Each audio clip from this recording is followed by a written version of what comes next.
I have to do like a floor is lava monkey bar routine every time I want to get onto his bed. Or I climb up the edge of the bed like a little monkey ladder. Yeah. Totally. I used to just hoist myself up, and I'm not even joking, I got hip issues in freshman year. Youth's over soon. This is the natural law. There's a younger generation knock, knock, knocking at the door. Knock, knock, knocking at the knock, knock, knocking at the knock, knock, knock, knock, knock, knock, knock.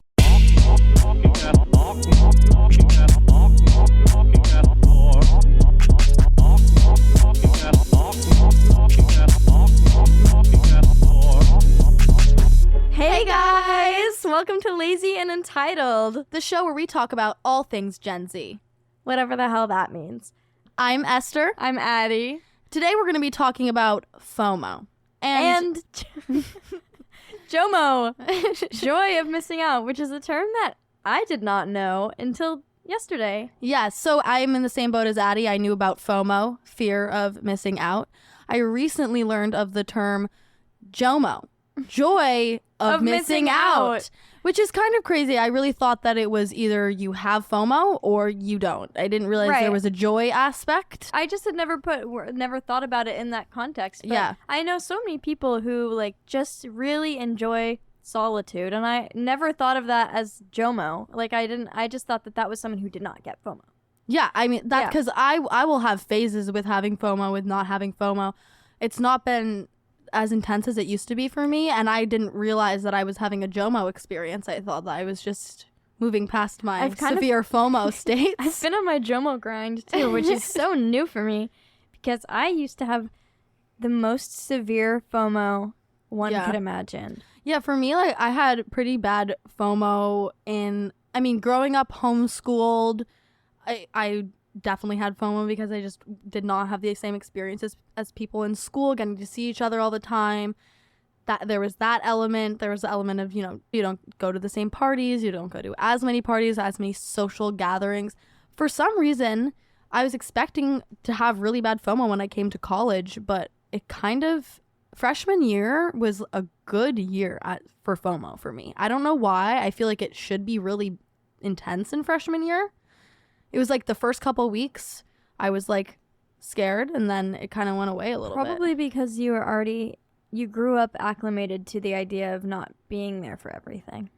That's a good point. Because I really, all through high school, I had terrible FOMO whenever I had to miss, especially during COVID, because my parents were stricter about distance policy than other friends' parents. Even everyone was to an extent for a while, and then some people kind of started to ease up, and my parents stayed very militant about it for a while. Yeah. Which I get, but it was tough at the time because my friends started phasing into hanging out with each other at each other's houses again. And I couldn't do that, and that was really tough. And then last year at the beginning of school, when I first got here, it was just so overstimulating, but in a very positive way when you first start out at a new school, especially college, because you're all living together. You've got this entirely new group of friends. And if I was not feeling up to something last year, or if I missed out on something because I was elsewhere, it was really tough for the first couple months. Yeah. And then I kind of, honestly, I think seasonal depression or some sort of cognitive thing that kind of clouds your vision and socially takes away a lot of FOMO. At least it did for me last year. Yeah, I had very similar experience. Not being interested for whatever reason it is and going out makes you just feel like you're missing out less. But it really depends. I feel like everybody's experience with FOMO is totally different. At this point for me, it's occasionally happens on a weekend when I'm not out. And I see pictures the next day on Instagram of everybody being out and feeling so pissed that I went home 2 hours early before it got crazy, and I was there for the craziness. And then I wake up the next morning and see the posts. That sucks when you leave before, and everyone's there being like, this sucks, and you're like, I'm out of here because I know that if I go home I'm not gonna miss anything. And then you the next morning you wake up and everyone's like, it got so good. That's been happening to me recently. The last 2 weekends I've left too early from whatever function I'm at, And then the next morning, my best friends will be like, oh my God, it got crazy like an hour after you left. And all this shit went down. I'm like, okay, fuck that. I'm going to be there the next time. Next weekend rolls around. Same thing happens. But also, like, I'm not going to jeopardize my sleep.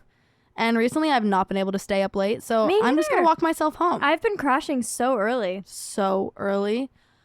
I don't know why. But the same thing, every single time that happens to me, it's always, it got good right after you left. Yeah, literally. Like, immediately. Like, I thought about calling you and telling you to turn around, but I was just too lit for that. It's like, did it get good because I left? Yeah, like, what the hell? I thought I was the life of the party.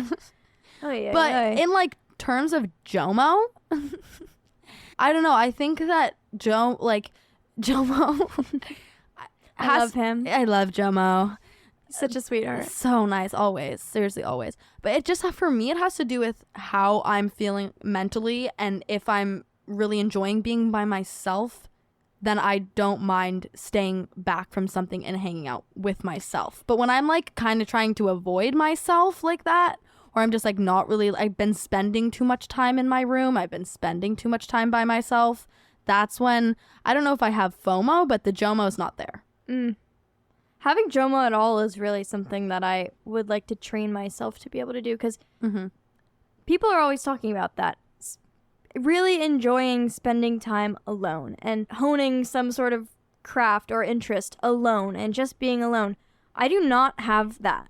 Yeah. I always would rather be around people than be alone.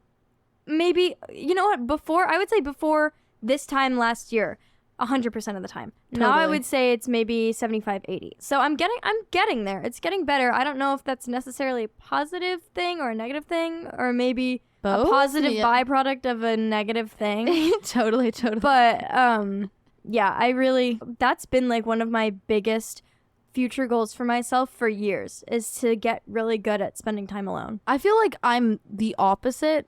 Or not the opposite, but I really like my alone time. And I think that a lot of it is probably because of growing up homeschooled and having to entertain myself a lot of the time. I did my little crafts in my room all the time. And it's very important for me to be alone, which is so funny because I'm a very extroverted person. I was just going to ask you, how do you identify on the introvert, ambivert, extrovert spectrum?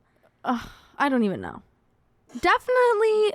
And I'm more extroverted than I am introverted, but I take a long time to like socially recharge before I can, or just I need to recharge my battery for a while before I want to go back out again. Ambivert. Yeah, ambivert. I guess so. I think the definition, or one that I heard told to me one time, was that somebody mentioned in passing, spewed this to me, but the definition of an extrovert is you recharge via social interaction. Definition of an introvert is you recharge by being alone, and then an ambivert, I guess, is right where you lie. Yeah, I think it's a little bit of both, because I love being with people. I think it also depends on the people that you're with, because after me, you're like a Prius. You take two different forms of charge. Totally, and one recharges while the other one, I don't even know how it works. Wait, do Priuses have like a backup of gas? Is that? Yeah, like if I ever run out of gas, I have a hybrid old Prius that if you run out of gas, the battery kicks in and it can take you wherever you want.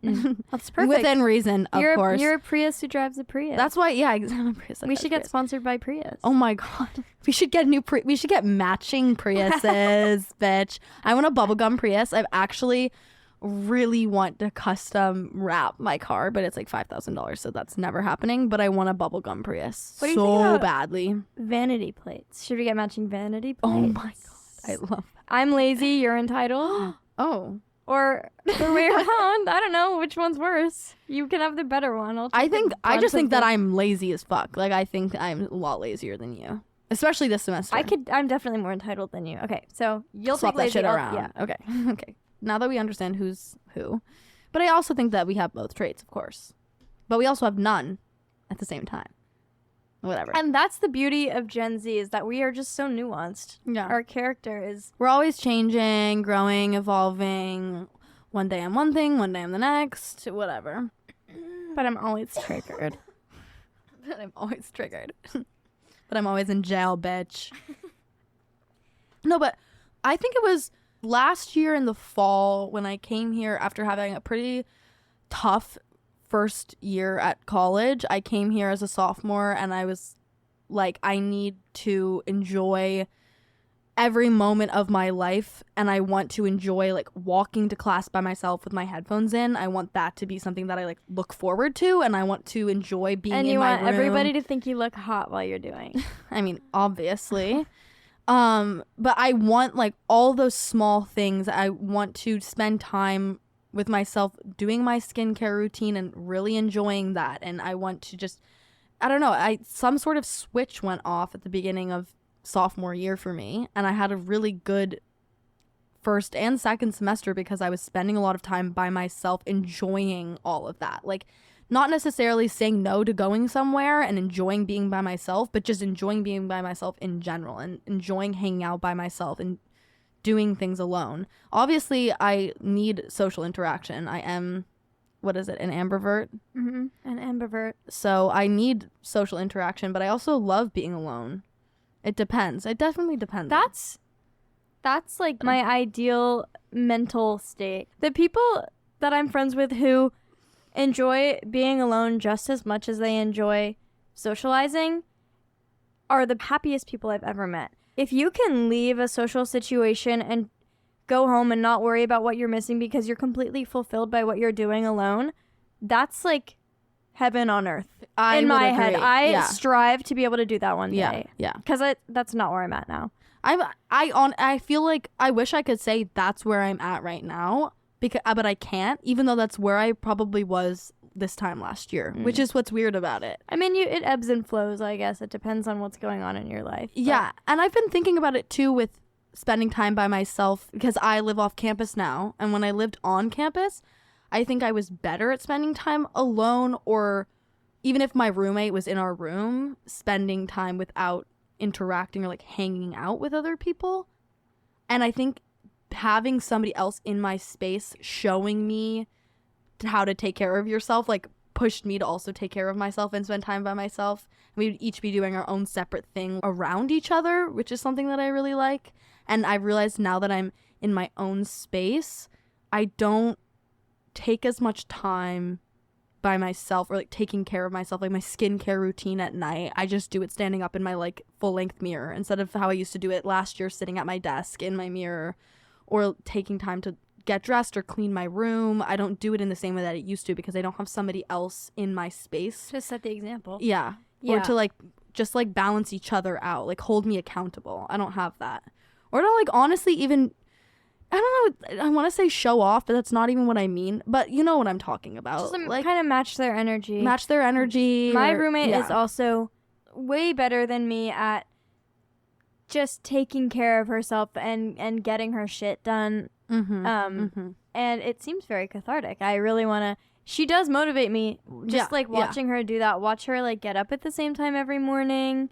Not in like a super rigid way, but like, you know, get up at the same time when she has a class and do her whole skincare routine and do her hair and get dressed and just be satisfied with her routine is really nice because I have a much more kind of hectic morning a lot of the time. Oh, girl, I've been having hectic mornings recently for sure. I'm always rushing. I don't know what to wear. It takes me an hour and a half to get dressed in the morning. I brought my entire closet and I still somehow don't know what to wear. I have this really weird thing where I have to bring, if I feel stressed out about what I picked out to wear that morning, I don't know what to do, and I like will bring an extra shirt and an extra pair of pants. I'm like, this is always here in case I need to change, in case something weird. I have it in my car at all times because I get stressed out getting dressed in the morning. You're so responsible. You're so prepared. No, it's embarrassing. I don't even have my like important possessions most of the time, and you're out here bringing like extra clothes. Well, I'm also like 15 minutes late to class every day, so you know you gotta tip the scales. But if I don't feel good in what I'm wearing, I have a terrible day.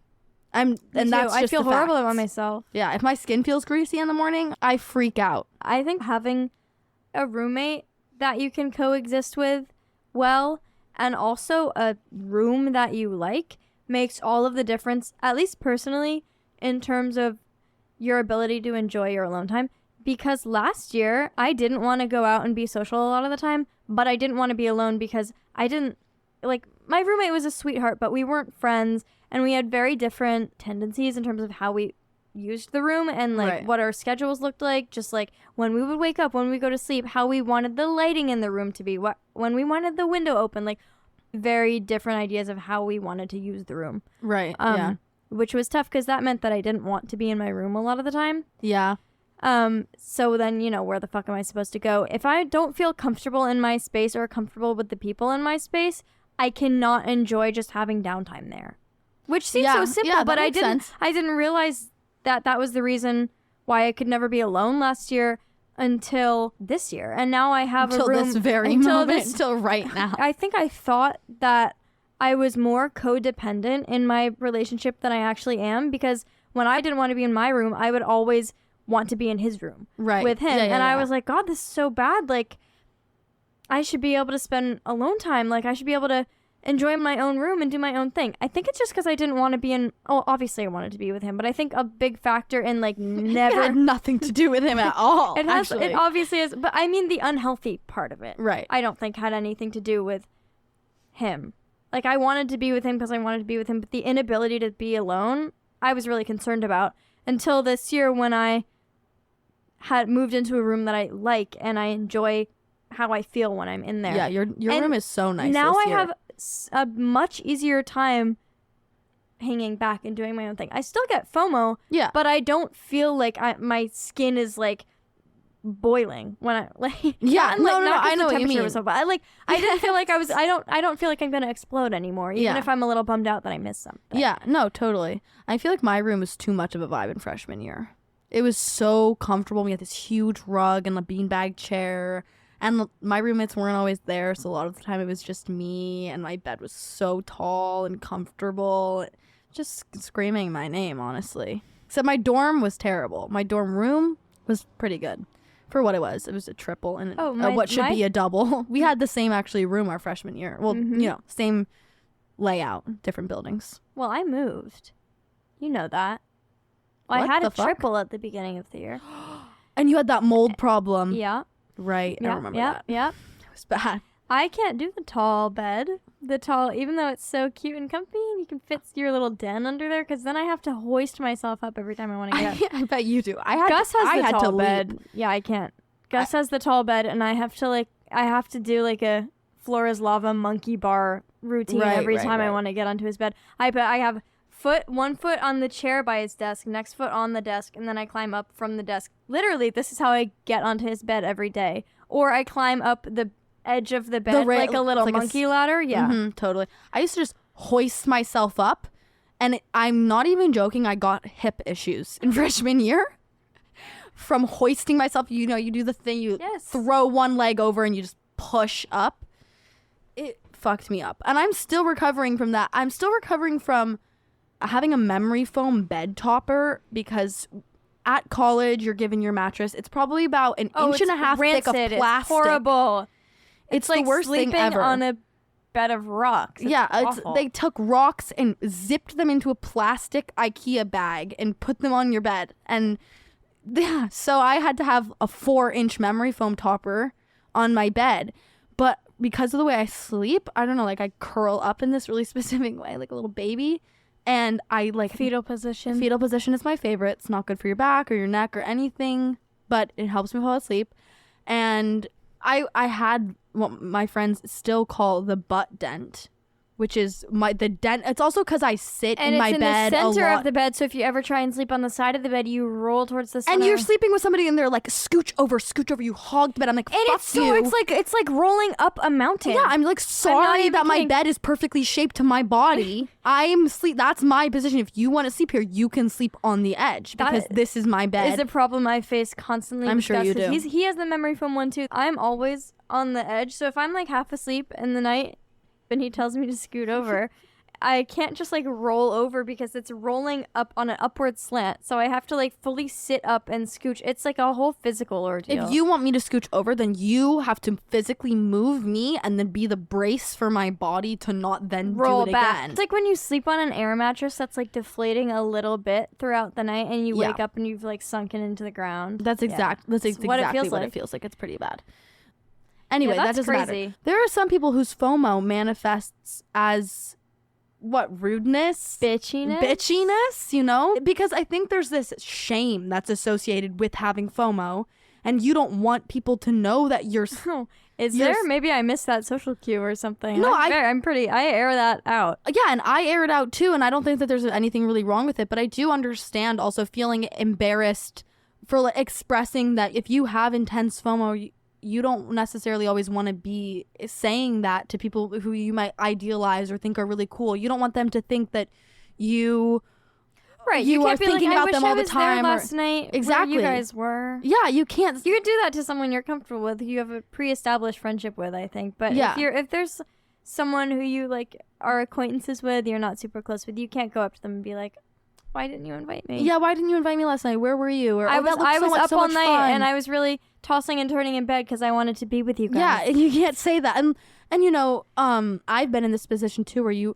don't want something to happen without you, and so you wait around until the very end of something happening and then nothing happens anyway, and you're like, why did I even wait? That's a thing I've seen so much. Thankfully, like that doesn't happen to me very much. It's brutal. But it's brutal all the time. You gotta just start leaving. No. You know what? It's just too much. Waiting around at a party until 4 a.m. when the party is just like 8 people who kind of already live in that house, and you're just waiting around to see if something is gonna happen, and you're sitting there and you're like, wait, what'd you just say? Wait, sorry, what are you talking? Like, that's too much. Pull it in, let's go.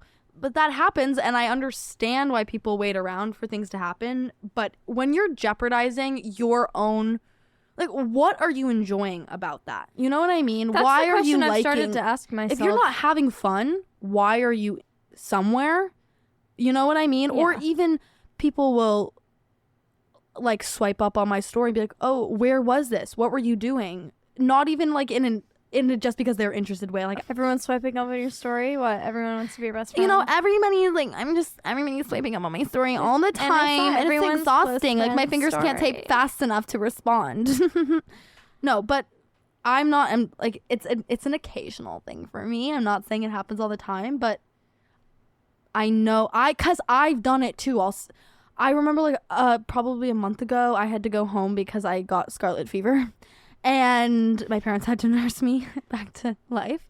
And no, it wasn't that severe. It was just like really bad strep, and I had a rash all over my body. But I was home for a whole weekend, and my friends went out to a party one night, and it looked like such a fun party, and we hadn't had like really fun parties this semester yet.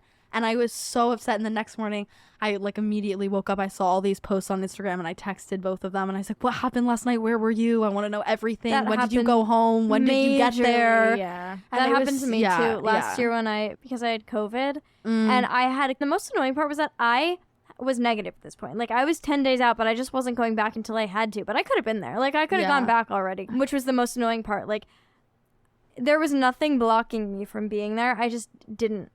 But there was like this huge party, and everyone, when I got back, they were like, oh my god, you missed the best party this year. I was like, why the fuck are you telling me that? Yeah, don't ever tell me that I missed that. Do you want me to like induce a coma? Like, what are you like? Don't ever talk to me about how I was at a party, and don't ever tell me about an epic party that I missed. I don't want to know these two things. For me, I only get bad FOMO if I feel like I wasn't doing something that I can equate to being just as good. If I'm hanging out with one group of people and I had a good time and I hear that something else fun happened, I might be a little bummed I couldn't be in both places at once, but I won't get like debilitating FOMO. Yeah. But if I was just like sulking in my room or doing some time filler that I didn't feel any which way about, and it didn't feel like fulfilling time that I was spending by myself, and I find out that I missed something awesome, I am devastated. Yeah, I feel that. I think that's totally right. And I also will even add to that it's honestly, for me too, it's even something productive, not even necessarily something fun. Anything that I can justify as a good use of my time, I don't get FOMO if I feel like I've done that. But if I feel like I did something wasteful or mind-numbing and I missed something important or really fun or whatever, I missed something worth talking about, I'm crushed. Yeah, I totally get that. And that makes sense. I mean, I know any life without social media, really. Any life, especially like my teenage years, now I'm in my 20s, I don't know what that's like without having Instagram. I mean, I think FOMO has always existed, but it's been vastly intensified within the last probably 15 years since the widespread use of social media. I feel like there's just stuff thrown at you all the time from everyone in every social circle that you run in of things that you could possibly be missing. And even though you know hypothetically that people are playing something up on social media because you do the same, it still looks like you're missing the best thing ever on someone else's, you know, from your own perspective when you're looking at what someone's posted. I've had Instagram since I was 11 or like 10. You know what I mean? I've had Facebook since then. I don't use my Facebook anymore. But I don't know any life without this comparison of how you spend your time. Yeah, you wake up and you check your phone and you see Instagram is like your top 10 stories are the same function that you couldn't be at, or the same group of people hanging out and you couldn't be there, or people that you really wish you could get invited somewhere, you see they're all hanging out together.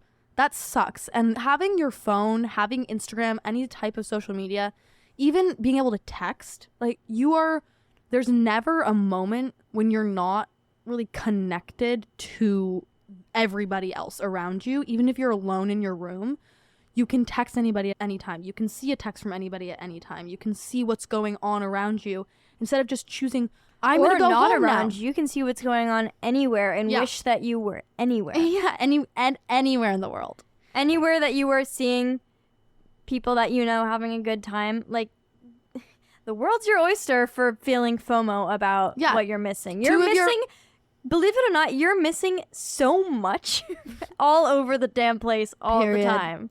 You know, 2 of your really good friends go to Europe. You have to watch them in Europe the whole time because you can go. 2 of your best friends go to Florida for vacation. They're in Florida in the sun. You get to see that while you're in Vermont shaking in your willies in the cold.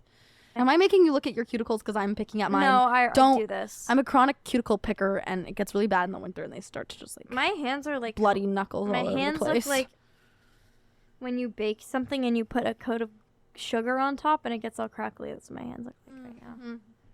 They're so dry. Get that out of there. It's bleeding. And there's nothing I can do about it. Suck on it. Well, I'm trying to make it not bleed all over the place. Anywho. I think there's another element of this FOMO, whatever it is, because you know the whole, you texted somebody and they haven't responded, but you see that they posted on their social media. That's another like form of FOMO, if you want to call it that, because you know that that person is most likely on their device and has posted something and seen what you've said to them and they aren't responding to you, which in actuality is like, that's fine. Actually, like that's okay. That's not a big deal, but it is a big deal because of how we engage with these things. But in reality, it's not that deep. But I can't help but be personally offended if I texted really somebody and they're posting. Especially, I think nowadays, how we use social media is so bad for our self-perception. Obviously, that is like everyone's critique of social media, but especially in terms of FOMO and your perception of how people are perceiving you. Because like 25 years ago, you could literally use the excuse that like, oh, your invitation must have gotten lost in the mail. Or like, oh, sorry, you didn't hear about this because I don't have your phone number. Or you didn't hear about this because I didn't know where you were and I couldn't get a hold of you. Yeah. And so there's so much more like plausible deniability, and like that can save you from feeling like you miss out on something on purpose. Totally. Or like that people don't like you as much as somebody else. But now there's no way that if someone wants to get a hold of you to invite you somewhere, they won't, and there's no way that you won't see that you weren't there. And that feels like shit for everybody involved, because then someone's like, fuck, this person now thinks that I'm being mean to them. And if you're the person who feels excluded, then you feel like these people don't like you. It's like this whole unhealthy cycle. Yeah. Where and also everyone like feels entitled to be everywhere all the time. That's what nowadays. I was going to say too. Yeah. And also that like if your friend doesn't text you that they're going to this thing, then you feel excluded by them and other people, and they feel anyone bad else who they happened to join them. Yeah. Yeah, but like it's not the responsibility of one person going to an event to message everybody that they know and say that they're going to this place. There's just, I mean, is it now? No. But I mean, find your way there. Well, that's not what I mean. I just mean that if you are the type of person who's, rallying the troops and you don't rally one troop, then is that intentional? Or like, if that's intentional, it doesn't make you a bad friend. But like, there's no way for that not to be taken as exclusive in some capacity. Yeah. And I can't help but feel that even with things like my friends who I know, they would never intentionally try to do that. And it's annoying too. I feel bad. Like I really don't do this as much anymore at all, which I'm really glad that I'm like in a place where I don't feel left out very much. But like, I feel so bad when I text my friends and I'm asking them all these details about the night before, and they can tell. They know that I have FOMO. I was talking to my two best friends the other day, and they brought it up like that one weekend that you had really bad FOMO, meaning the weekend that I went home with scarlet fever. And it really sticks with you, and it's embarrassing and whatever. But I just think if you're not having fun at an event, why are you there? If you don't want to go somewhere, do not go. Obviously, it's so much easier said than done. It's so much easier. I've done all of these things. But don't go somewhere if you don't actually want to be doing something there, or if you don't want to be around those people. It sounds so obvious, but you really get lost in the sauce. Lost in the FOMO sauce. Yeah, but once I realized these things, and once I was able to be in a place to realize these things and like follow through with them, I've never been happier. Yeah, your quality of life's just skyrocket. It's so, yeah. I would imagine. And it's like that's my hope for when I finally get there, that I'm gonna be so much better. But like I said, it's it's like the ocean. There's waves. It goes up. It goes down. It's not up right now, and that's fine. I don't know if you did say that. I think you just said that for the first time. What do you mean? I said it's it before. Like the I ocean that goes up and down in waves. No, I mean I didn't use that analogy specifically, but I did say earlier that I was having less FOMO last year than I am this year. Yeah, totally. Unfortunately. What do you do when you're enjoying your alone time? Like, how do you enjoy time by yourself? How do you pass the time? I mean, I'm a crafter, so I do a lot of knitting, sewing, or take my really nice long shower.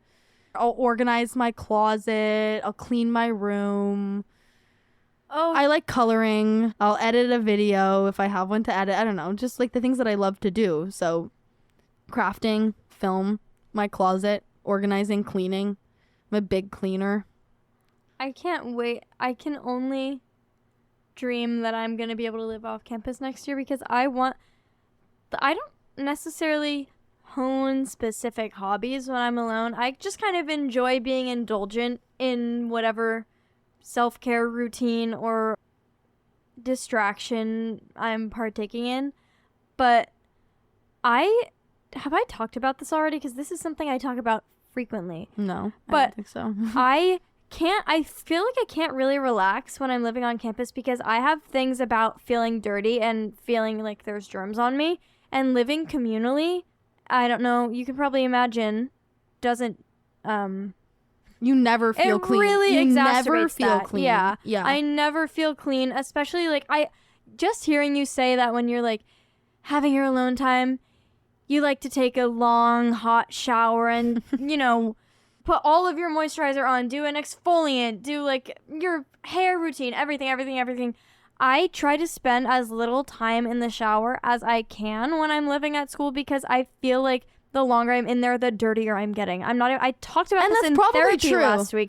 Yeah. I will have washed my entire body and my knee accidentally touches the moldy shower curtain. I have to wash everything again. Well, let's be fair. Those shower curtains cold, are disgusting. and it's clammy, and it's covered in some mold that sort of looks like blood. And it's like so kind of gross. slimy. You brush past it and you're like, what the hell is on there? It's like gelled. Yes. It's like lubed up or something. I don't know what's going on with these so curtains. Gross. It is just coated in the filth of 5 years of teenagers past. It holds so many haunted the things memories. that have happened in the disgusting. bathrooms at school, I don't want to know.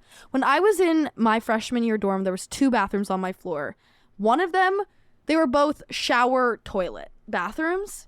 Just one shower, one toilet stall. Can't lock them. They're not private. So if you wanted to use a private bathroom where you could lock the door, you had to go up 2 flights of stairs. It was a whole thing. One of the bathrooms on my floor always had a clogged toilet, but the shower was always cleaner. So if you wanted to be in a clean shower, you had to be in a the bathroom. dirty air. With The dirty air. air. It smelled like shit. And then the other one, the toilet would be not clogged. It's such a horrible environment to relax. It was clogged toilet, smelled fine. The other bathroom was not clogged toilet, smelled disgusting. So you really had to weigh out your options. Why did that one always smell bad? I don't know. I never investigated. I also have a thing about, Esther, you know this. I have a thing about vomit. And let me tell Girl, do you? It's not a thing. It's actually a full-fledged phobia. It's not funny. Like, this is maybe too deep, but I started being on SSRIs when I was 7 years old. I have been medicated since I was 7 because I had a double bout of the stomach bug when I was 7. And after that, I would not eat because I was scared to throw up again. Yeah, it's really bad. And it's in all forms too. It's like I'm scared of myself throwing up. So I have all these weird things around food. Mm-hmm. And I'm also scared to be around other people. A, because of contagion. B, just because I don't want to be around vomit. Yeah. Even without the contagion thing. It's really difficult to have this phobia at college because people are constantly vomiting because people do not know how to hold their fucking alcohol. Girl, so it's just like people spewing like fire hydrants all down the path to my dorm. Every corner, literally. And so last year, because I lived right across from the bathrooms in my dorm, just trying to find a bathroom that as long as I couldn't remember someone throwing up in there in recent weeks, I'm cleared to go in there. Right. But sometimes it's really a struggle to find somewhere that you don't suspect there's vomit particles in there. Yeah, you got to be really That's specific. tough. I really had to choose my bathroom wisely. You had a map printed out of all the bathrooms around campus. And then anytime you were to vomit, you checked one off with a red X. I threw up for the first time from drinking this year, and it wasn't from being too drunk. It was because you told me about this. I drank on an empty stomach. I only had like 3 drinks, but I was really tired, so I immediately went to sleep right after. I didn't have any time to metabolize it. I didn't have any food to soak it up. And I woke up to pee, and on my walk to go pee, I was like, oh no. Something's brewing. You know Get the ready, feeling. boys. Like, you start getting like the cold sweats, and you're like, oh, I gotta sit down for this one. But yeah. I would, running with the map joke, and I also had a fucking, like, a printed out picture of everyone in my dorm's face, and every time they would throw up, I'd put a pin in it and nail it on the bathroom that they threw up in so I could make sure to avoid it. And you'd shame them, too, for doing it. Tisk, tisk, tisk. One time, I was in my room, and it was the weekend, freshman year, I think, first semester, freshman year, I'm in my room. It's late, I'm doing some homework, it's whatever. I hear some boys walking down my hallway, and then I hear the loudest projectile vomit sound ever. And I opened my door and I was like, whoever the fuck just did this needs to clean it up right now. There's vomit all over my floor right outside my doorway. Right outside my doorway. It was on the walls for a couple of days. Oh, we had that too. We had that in my dorm. Anytime I have to throw up, I mean, I'm not even going to say this, but all I'm going to say is it's been a while. I'm not even going to go into detail. But anytime I have to throw up, I start crying and sweat. Like, it's bad. Yeah, I don't know how people are just like, oh, time to get this done. There's so much mental gymnastics that go into my being able to let myself throw up if I have to throw up. Unless it, like, really is, like, an exorcism. Unless it's something that, like, is forcing its way through me with all of its power, I will hold that shit in. But exact opposite with having to take a shit. I'm thrilled. Every Oh, time I know you are. Shit. Your text the other day was literally so funny. the best part of my day. Every day. I know, 3 times a day. 3 times a day. I'm not even going to tell you guys how I achieve that because I don't know. It doesn't matter what I eat. Doesn't matter how I exercise. I just have a very reliable metabolism. Yeah, girlfriend. That's the inspo for all of us. Should we like talk? Oh, should we do what is it? What's the YouTube guy? Do you know him? He does those like crazy YouTube breathing videos. What? He's like. Do you want to do something funny about like because you talked about somebody? Gross stuff. Poop is not gross. Poop is cathartic. Don't you dare make her feel bad, Matt. I do know someone who loves pooping. It's my mind. She has a litter box that was custom made to fit her. She had it installed in the dorm room bathrooms. Having to live in the dorms because I don't know where to put my litter box. Yeah, and she has to bring like a little like handheld vacuum in the bathroom with her because every time she like buries the shit, she has to vacuum up the litter that gets off. No. This is not true. This is all hearsay. Gus always tells me that I act like a cat because my 3 like favorite things are to have my back scratched or my hair played with, getting up and going to take a shit, and eating. Those are like the things that sustain me throughout the day. Yeah, and I'm not like that. I don't like to be touched. I think it is. I like my obviously love having my hair to play with. I love a little back scratch. But when I don't want to be touched, like, don't fucking touch me. I'm going to bed. Get your feet off my feet. I am rolling over the other way. Oh, I don't like the cold feet on the feet. Yeah, and also, if you're not sleeping with your socks on, you best not touch me because your feet are gross. I need to have my feet. I need to have one foot poking out of the blanket, so one foot is cold. No, but what if my entire body? What if something sneaks out from under your bed and grabs you? Well, that's what I'm scared of. That's the risk that I run every night, I guess. But I can't sleep hot like that. I need to have one leg out. Okay, well, damn. I have FOMO for the way you feel about sticking your feet out of the end of your bed. Because I could never. I'm too scared that something's going to grab my little toes and pull me under. Okay. Anyway, guys, Reel it in. Reel it in, ladies. I feel like that's all we have for you guys today. I feel like that's gotta be it, right? Every time we finish an episode, I'm in the car with Addy and I'm like, fuck, I should have said that thing. Next time. Damn it. But just know that we'll just AI type it in there and it'll sound like we said it. So. And I'm just gonna, nothing you're listening to is real right now even. I feel like, this is what we have, whatever, you say, you talk. I can't. What? I'm having a moment with my brain. What are you trying to say? Nothing. Don't you fucking give her rush us. some room to find a rapport. Come on. Let me find my rhythm. That's all we've got for you guys tonight. I think we covered a whole lot of bases.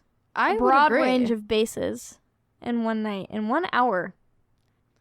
Happy to be here. Happy to give you our insights on FOMO and JOMO. This episode has been produced by the lovely Matty Rosenberg and Jen Hammoud, as well as myself, Esther, and myself, Addy, at RadioFreeRhinecliff.com. .org. Thank you guys. Kisses. Love you. Bye. Youth's over soon. This is the natural law. There's a younger generation knocking at the door. Knocking at the knock.